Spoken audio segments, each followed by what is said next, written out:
Después de tantos meses de espera e incertidumbre, hace unos días se estrenó de manera digital la nueva adaptación de Las Brujas de Roald Dahl. Y como próximamente también tendrá su estreno en cines, es que hoy he venido a darte mi opinión sobre ella, para ayudarte a llegar a la conclusión de si debes verla o no.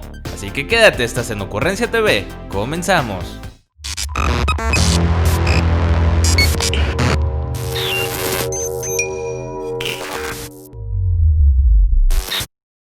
Como creo que ya la mayoría sabemos la historia en general, me iré directo a hablar de los personajes. Y es que, como podrán haberse dado cuenta, por alguna extraña e innecesaria razón, ahora nuestros protagonistas son afroamericanos y son originarios de Alabama, Estados Unidos. Lo cual hace un enorme contraste con los de la historia original, quienes son blancos y noruegos. Y si bien no estoy diciendo que el cambio de etnia sea algo malo, sí termina influyendo demasiado al momento de compararla con la historia escrita por el autor, sobre todo porque este no es el único cambio que hicieron. El cambio de raza de los personajes va aunado a un cambio importante de la ambientación del cuento, ya que de los años 80 pasamos a un contexto sesentero en el que aún se pueden notar vestigios fuertes del racismo que se vivía en ese entonces en dicho lugar. A lo largo de la película notamos diálogos que hacen alusión a ello, sobre todo con el encargado del hotel que por cierto muy probablemente se encuentra ubicado en una antigua plantación de algodón y de hecho tiene un cuadro con una persona negra recogiendo dicho algodón. También tenemos otro diálogo donde la abuela asegura que dentro de ese hotel estarán a salvo de las brujas, ya que se encuentra lleno de blancos ricos y las brujas solo se meten con los niños más pobres e irrelevantes. Lo cual resulta ser mentira, ya que como todos sabemos, el hotel se encuentra infestado de brujas y su primera víctima ahí es un niño adinerado. Pero en fin, en primera instancia y siendo fiel al libro, la historia comienza siendo contada por nuestro protagonista, quien tal como en el cuento no tiene un nombre propio. Lo que no está muy chido con esta narración es que te hace sentir como si estuvieras viendo una sitcom, esto debido a la manera en la que Chris Rock se expresa, la cual es exactamente igual que como solía narrar en su serie de Todos odian a Chris. No sé si lo habrán contratado a él con este propósito, pero ciertamente es una característica que ayuda demasiado a cambiar el ambiente hostil que quizá debería tener la película, y por supuesto lo termina convirtiendo en algo más infantil.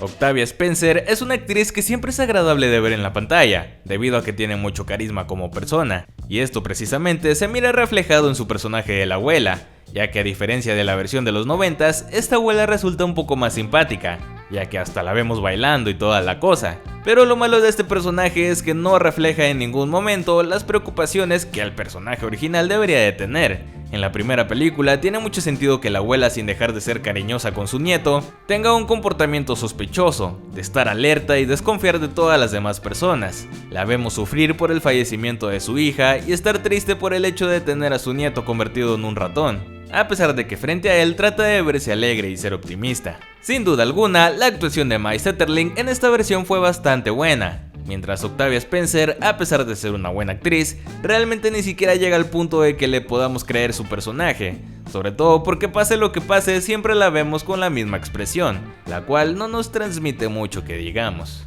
Hablando de los niños protagonistas, en lo personal para mí ninguno de los dos son los grandes actores que digamos. Actúan lo suficientemente bien como para creerles el papel, pero tampoco es como que destaquen demasiado. Aunque el hecho de que hayan recreado la escena del accidente que tiene con sus padres tal y como se cuenta en el libro, y ver su lucha para salir del duelo, ayudan a que el personaje tenga un poco más de profundidad. Otra cosa a favor que tiene esta nueva adaptación fue que mejoraron mucho al personaje de Bruno en comparación a la primera cinta, donde el chaval es un completo inútil y prácticamente no hace nada más que estorbar y complicar las cosas. Claro, en esta versión también es un niño glotón egoísta, pero al menos tiene mucha más participación en la misión de atrapar a la gran bruja. Aparte de haber cambiado de locación, de raza y época a los personajes, otro de los cambios más notables en la trama fue la adición de una cuarta protagonista. Se trata de una sola ratoncita que la abuela le regala al niño tras el deceso de sus padres, la cual más adelante descubrimos se trata en realidad de una niña que fue convertida en ratón unos meses atrás por una de las brujas. Un dato perturbador de esto es que quien le hace la voz a esta ratona es una actriz de más de 50 años. En fin, el punto aquí es que fue otra de las cosas que se pasaron por el arco del triunfo, ya que en el libro, si bien uno de los ratones del niño es hembra y se llama Mary, como la niña de esta película, en ningún momento se menciona que se trate de una niña convertida y mucho menos tiene tal protagonismo en la trama, por lo que sí, se trata de una inclusión forzada e innecesaria que no le añade nada interesante a la historia. Ahora hablemos del antagonista, la Gran Bruja. La bruja del cuento original, según la descripción del niño, al quitarse la máscara, su cara lucía arrugada y encogida, con piel ulcerada y de aparente putrefacción. Una descripción a la que la película del año 90 se acercó con gran éxito, ya que llegó a traumar la infancia de medio mundo con dicho aspecto. Mientras el maquillaje de Anne Hathaway se limitó a tener simplemente una boca grande que escondía con una cicatriz, por lo que no se tuvo necesidad de agregar una máscara que le diera otra identidad.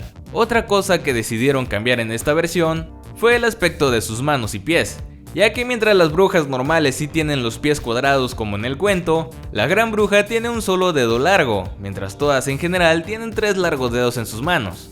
Lo cual también es muy diferente al libro, y más que terror, te hace sentir realmente incómodo, donde la calva de la bruja a la luz de los rayos y la manera en la que se convierten los niños en ratón activan tremendamente tu tripofobia.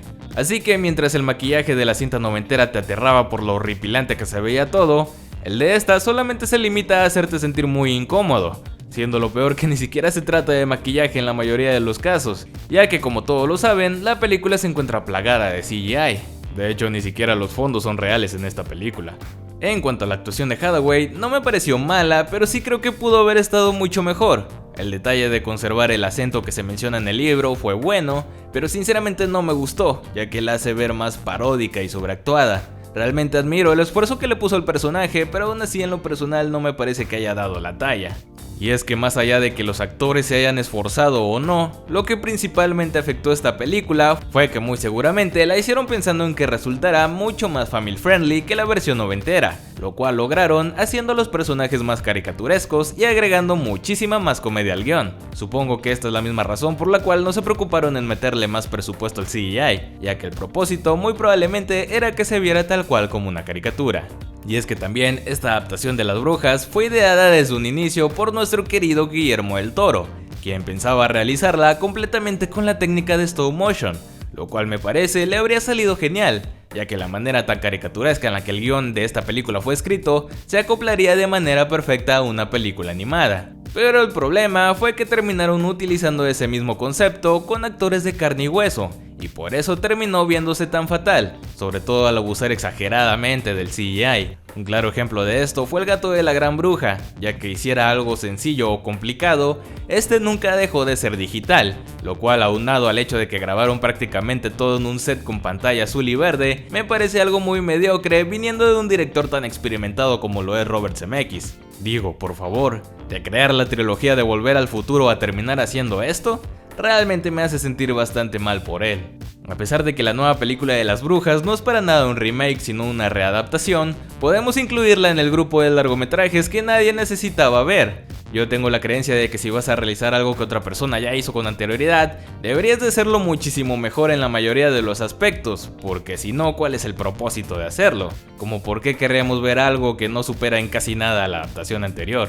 Sí, la película tiene una resolución increíble, una fotografía con colores que deleitan tu pupila y un lenguaje cinematográfico en general bastante llamativo, pero simplemente se siente frío y sin corazón. ¿De qué sirve que todo se vea bonito si al final nunca te hace sentir nada?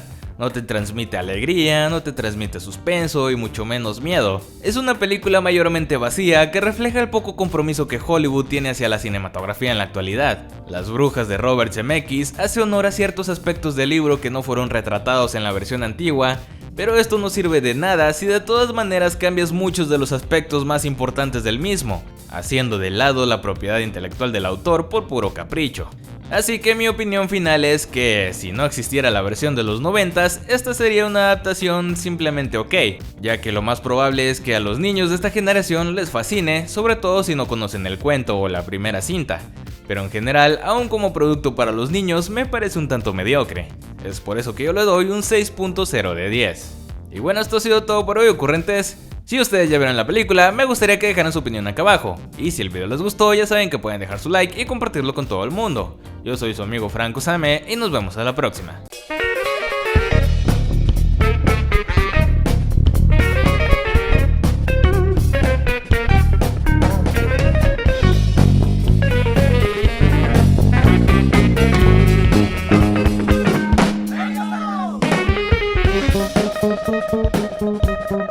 Thank you.